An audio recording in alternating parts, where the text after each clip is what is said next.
In this video, I'll show you how you can connect ChatGPT to LinkedIn. So it's pretty simple. Just open your ChatGPT and in the bottom left corner, click on your profile icon. Then choose settings. From here, you need to choose account and then just scroll a little bit to this links section. And from here, you will see LinkedIn. So you can click on add.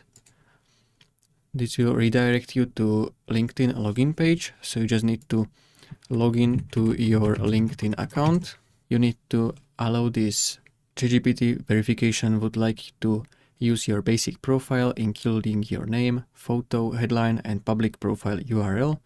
So you need to allow this. And then it should be connected.